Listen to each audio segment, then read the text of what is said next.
What if I were to tell you people have been using offshore shell companies to move their money and avoid taxation? The Pandora Papers are known for leaking such financial secrets.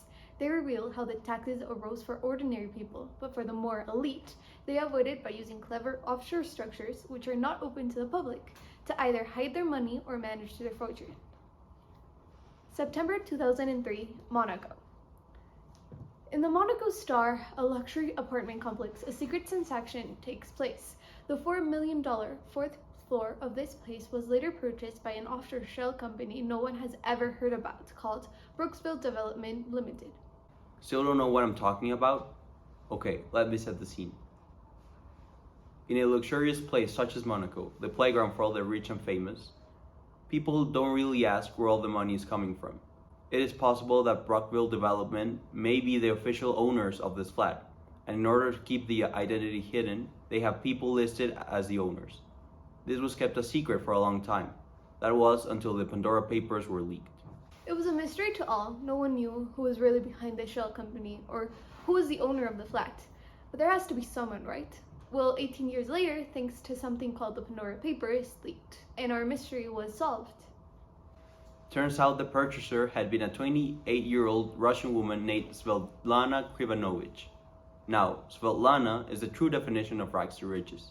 In the late 90s, she worked as a cleaning lady, while close to 2003, she was the owner of a $4 million apartment, a ski resort, and many more luxurious real estate properties. And as the Panama Papers revealed, she has a net worth of over $100 million. You might be asking, what happened between these years that turned a cleaning lady into a multimillionaire?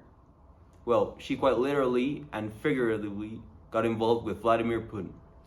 Starting in the late 90s, Svetlana was not yet President Vladimir Putin's alleged mistress, and by March 2003, she gave birth to a daughter. Right after her birth was when Svetlana received the Monaco apartment, which also explains the massive wealth that she has. All through this complex maze of offshore shell companies with nameless owners. The only reason we know all of this, simple, it's because of the Pandora Papers. The practice of moving money offshore started in the early 1900s with the rise of multinational corporations and has been going on ever since.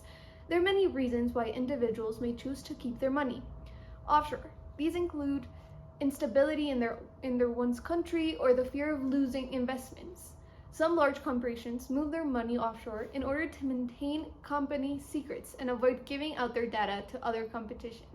Yet offshore taxes havens also offer criminal enterprises and corrupt officials to launder and hide their money from the authorities. Sometime in 2020, nearly 3 terabytes of data was leaked to the press. 11.9 million records arrived from 14 different firms around the world that proved offshore shell services to the elite. What these papers contain holds the power to possibly change elections, have people uproot heads of states, and lock away some very powerful people. The papers expose how some of the most known people around the world hide their wealth both illegally and legally through the previously mentioned shell companies. Known people such as prime ministers, presidents, celebrities, and even the King of Jordan.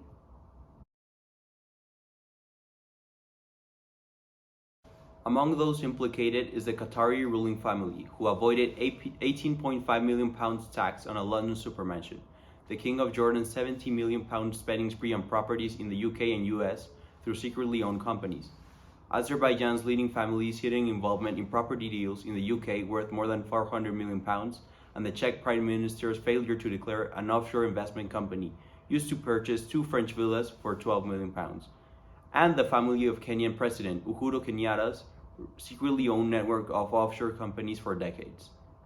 It is important to note that not everyone named in the Pandora Papers is suspected of wrongdoing. Those we have chosen to highlight may stand accused of a wide range of misbehavior, from the morally questionable through to the potentially criminal. Still, we wonder, why hasn't the story broken the internet or gone viral? This could be due to the fact that many world leaders are implicated and they may be suppressing news outlets and free speech. This is likely in places such as Qatar, Jordan, and Azerbaijan, where censorship and repression of news outlets have been taking place for some time now. Another theory could be that people were already expecting corrupt world leaders to be hiding their money anyways.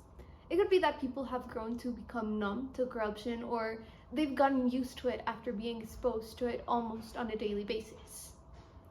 But really, we could be experiencing a crisis of trust in modern societies, surging from conspiracy theories. Events such as the terrorist attack of 9/11 made Western governments blame one nation or another to fuel imperialist tendencies and pursue their own globalist agendas under the pretext of the so-called war on terror.